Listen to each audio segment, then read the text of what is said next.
bahwasanya Nabi besar Muhammad pernah ditanya oleh sahabat. Suila Rasulullah sallallahu alaihi wasallam an shaumi yaumil isnin.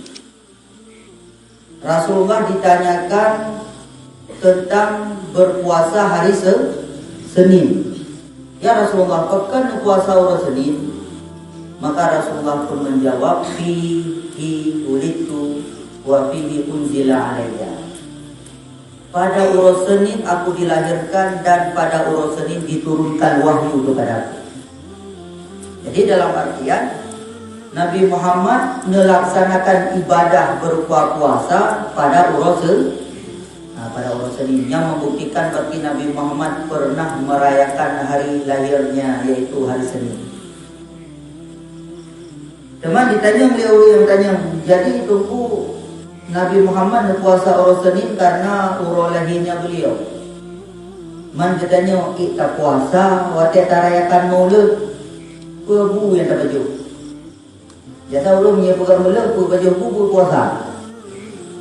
Nah, nya kabeda agama ngembut Nabi. Nya jawaban ditanya adalah intinya Nabi Muhammad bersyukur hari kelahirannya dengan jalan beribadah. Ibadah yang dilakukan oleh Nabi adalah puasa. Puasa yang dilakukan oleh Nabi-nya bukan suatu tauqifiyah. Namun hukum le tauqifiyah, bu khusus puasa na mesti. Tapi ke perayaan kelahiran Nabi besar Muhammad tidak khusus dengan puasa, hanya khusus dengan puasa.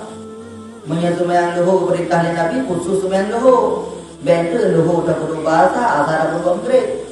Tapi menyatu ibadah berupa merayakan kelahiran Nabi besar Muhammad bukan mesti puasa. Adapun bukan mesti ibadah tauqifiyah yang kalage buku Nabi, tetapi boleh dengan cara berzikir, bersedekah, bahkan berkandung. Nah, jadi ada tanya tentang kanduri tak perayu oleh Nabi yang hanya menentang dalam apa? Karena intinya adalah ibadah. Intinya adalah bersyukur terhadap kelahiran Nabi Muhammad SAW. Kemudian yang tak perayu ditanya pemaulid pemulud. Suratnya dibagikan maulid pemulud. Maulud. Nah, karena dua bohong. Ronok dulu. Maulud ke maulid. Ibang komandan yang dilahirkan. So orang yang dipelahi oleh Allah Ta'ala melalui mamaknya, melalui ibundanya Aminah, melalui ibundanya Aminah. Mauludun yang dilahirkan. So yang lahir kanduri maulud, berarti kanduri ke Nabi. Betul ke salah? Tak kanduri ke Nabi. Betul kan? Jadi orang kata itu maulud. Dia kenapa maulud? Karena kanduri ke Nabi. Kanduri maulud, kanduri ke Nabi. Kauri maulud. Kauri kepada Nabi Muhammad. Tak kanduri kepada Nabi Muhammad, kepada tahniah pahala, adapun taharap doa kepada Nabi Muhammad. Tak maulud yang ada masalah. Jadi maulud adalah dirinya Nabi Muhammad. Nah, jadi kanduri mauludnya kanduri ke Nabi. Juga.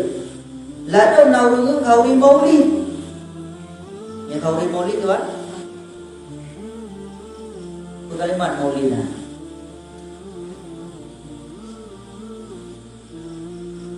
Maulidun maulidun miladun. Kalimat. Belum tak ada yang artinya anjur katanya. Maulidun maulidun miladun. Itu kalimat. Ditepul. Mufrad. Maulidunnya adalah isim zaman. Tiba isim zaman berarti hari kelahiran Nabi Muhammad. Kanduri kauli maulid. Tiba kauli maulid. Kanduri hari kelahiran Nabi Muhammad.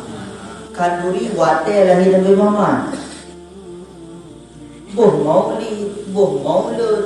Yang inti kanduri ke panggulai kauli maulud. Kanduri maulid, kauri uro lahir pamulai, uro lahir Nabi besar Muhammad, nyan mandua betul dan mandua cocok. Jadi naurukun kanduri maulid, naurukun kanduri maulud. Kamu tu